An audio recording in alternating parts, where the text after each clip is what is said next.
Do you believe in ghosts? Yeah. Do you think they're dead people? Maybe they're interdimensional beings. Yeah, I think they're. I think that. But do you think that that's what we evolve into, or do you think that they're just kind of on a different platform, but still?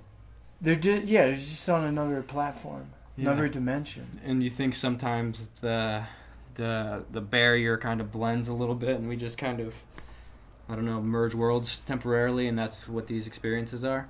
Yes. Have you ever seen a ghost? Some people are more clairvoyant than others. You ever met someone like that? No. Have you ever seen... I've heard people talk about it like they have. So I don't know what goes on in their head. So I'm just open to that. Maybe that's what they see. Have you ever thought you could read someone's mind? Well, I've never... There's always that moment when you have the coincidences. You talk about someone and they call you on the phone or something. Yeah. You ever try to move something with your mind? I could see you trying to do that. I've never been able to move something. Have you tried, though? No, I haven't been able to do it, but I remember when I was younger, I used to try to bend a spoon. I couldn't do it, though. I'm trying. It's not working. If we weren't here, you could probably do it. No, you might be moving it like a little. It could be moving. We don't know. A lot of people that say that they're seeing things. I think the most clairvoyant people that are credible. You were just talking about having a friend. They hear things. They're channeling things. They hear literal voices. Like, have you ever, like, once in a blue moon ever been like, whoa, did somebody just say something? And it's just not explainable. Maybe you didn't even decipher the words. It was just like, whoa, where'd that come from? That's what I have been explained it's kind of like. It's like when you actually hear a voice and you're like, whoa, did somebody just say, are you awake? Or, something weird like that. And I don't think I've ever... They've never, to me, like, people who are super clairvoyant... I lived with somebody who wrote books on telepathy and clairvoyant lifestyle and how she was unwillingly taught telepathy through somebody she met through the internet who was, like, another clairvoyant, like, artist in, like, France. And so she said one day, all of a sudden, she could just see auras and, like, it was, like, overstimulating for her in a day. Do you believe it? And she would hear voices and she would say things and she would like do this thing where she would like every day and like it would happen at any time. She could be like at a cash register or do you think do you think it's real? There's certain aspects of this that like makes me think that people who claim to be very clairvoyant are like expert communicators. And they have a lot of love, even though if maybe they're a trickster. They're like, there's a lot of love, and they're able to make you feel like they're psychic or something. But I feel like what she wasn't trying to tell me what my life was, or trying to say that she was psychic. She was talking about just feeling and hearing sounds. Like she could pick up subtle communications. But she said, I know who it is. They say this. They tell me what not to do. Yeah. Not really necessarily what to do. Mm-hmm. And I was like, okay, it helps you make. She also told you that you would never go to Costa Rica. So yeah, she told me I would never go to Costa Rica. That'd be my first red flag. Time here.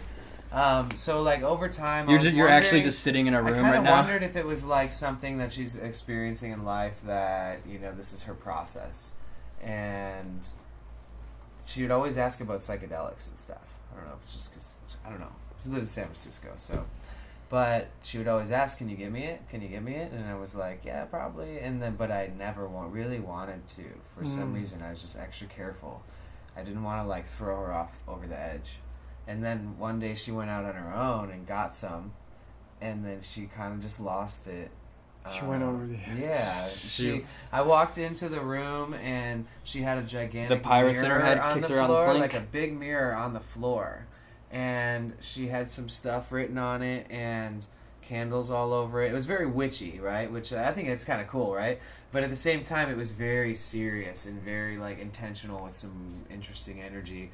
And I saw smoke coming out of the door before I walked into our place, and I was like, holy shit. And I walked in, and she was sitting there like burning like copious amounts of copal and stuff to where like I couldn't even hardly see. And she was just like, oh shit, this is a bad time. And I was like, I lived there, and I was like, oh, fuck. Your battery's about to die also. Can we change the battery? Is it? Yeah, okay. Well, I forgot where we were at. I know where I'm at, but I don't know where that, if it might have got cut out. Well, this is still going. I can perfect. throw something okay, out. So, Long story short, it like reached a point where she was like, "You're a part of my covenant," and I was like, "Wait, what's happening right now?" Holy shit. Yeah, and then I was like, "No," and then she told me to stop talking to a few people for some weird reason, and she was like, literally, please send them a text and say this is the last time I'm ever going to talk to you. And I was like, I'm not doing that. I really don't like being told what to do. Like, it just feels wrong. And she was like, you're making this really hard for me. And I was like, what does that even mean? And she was like, you know, if you're not going to be a part of the covenant, then we can't live together. And I literally turned down in them. She said, if you can't be a part of my covenant and you can't accept the fact that Illuminati or anybody who's a part of this walks into our home at any time, then you can't live here. And that was it. And I turned around, walked to my room, and started packing. You fucked up. That was your chance. And I had a job. I had an amazing job. And she wrote them like a 50-paragraph email. And it was like crazy. They read like one paragraph of it, and they were like, obviously she's nuts, but I figured I'd show you. And I was like, whoa, no, this is like crazy. Like, this is, I told them the whole story, and they were like, holy shit. And they just didn't, you know, they were like, he shouldn't work for you. You guys shouldn't have him working for you, and blah, blah, blah. And I was like, wow, what is going on? Because you didn't want to join her call. And they were like coven. hiring me into management, and they were like, fuck this lady, are you serious? She's obviously doesn't know you as well as we do. And I was like, thank God. But like, yeah, it was really interesting circumstances. And she played like best friend, like almost second mom. You know, it was unadulterated 100% too. But I felt like love, so much love and appreciation up until she like kind of like, and I was very accepting of it. People would ask me questions, and I'd be like, she's the most interesting person you've ever met in San Francisco, huh? And they'd always say yes. That's kind of cool. And then I like her just by hearing your stories. Yeah. And like we cut off. I would have joined. She wrote a book based on my life. It's a cool title. Give us the title. Based on your life. Yeah, and she named it "The Man Who Followed Jack Kerouac Part 2. And she basically wrote it all in beatnik style, but it was everything that she knew about. And there was me, no part one. Where I've gone and what I've told her about what I feel about love and why I do what I do. I think that's so cool. And she took a picture that I took and put it on the cover and Where's sold the book. Where's the book? It's online somewhere. I might buy it. I've had copies. Yeah, I might buy it. Is it a good book? It's good. Like it's beatnik. I mean, it's kind of hard not to love if you ever lived. Oh, so did you guys make up after, or no? I think she may have stopped printing it even. Huh. She made the book before the trip? Yes, before the yeah. Oh, so the trip took her somewhere dark. And then she said that the voice, the person, said like it has to be this way. Like you got to tell him to go, even if you still love Danny. Like you got to be like, this is our house. Oh God! Like in her head, like somebody's saying like this is in our control, not his. Scary. And she's listening to this like, but she always separated it from herself. She always said like it's a voice, it's someone else. I can't tell them what to say. She would laugh like mysteriously a lot. I would love to hang out with her. And It she'd sounds be like, so cool. "Fuck you!" Like really loud, and then she'd be like, "Oh, sorry," and I'd just be like, "What?" God, it's so interesting. And she doesn't have Tourette's or anything like this. What kind of witchcraft have you got up into? I've never experienced. If I've experienced that, I'd walk away. Yeah, I walked away. He walked away. I mean, I'm very careful. Like, You don't get involved with witches. I just don't get involved with people that.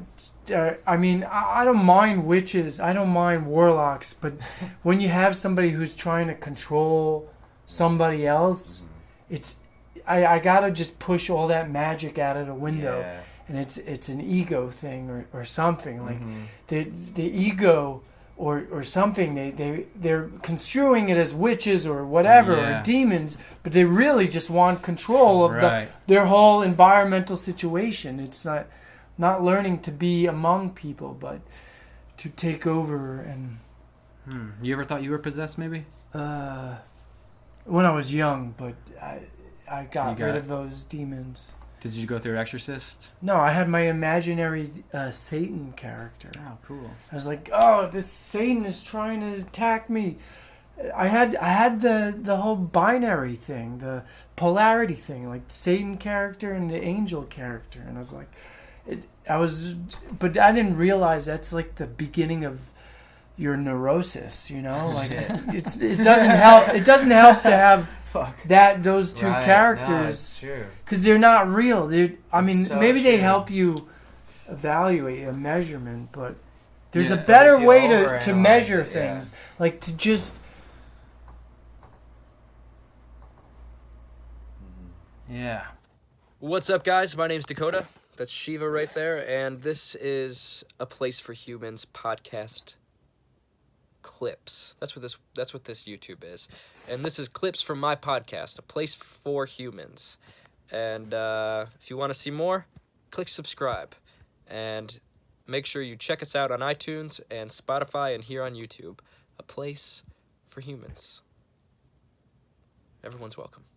Aliens also.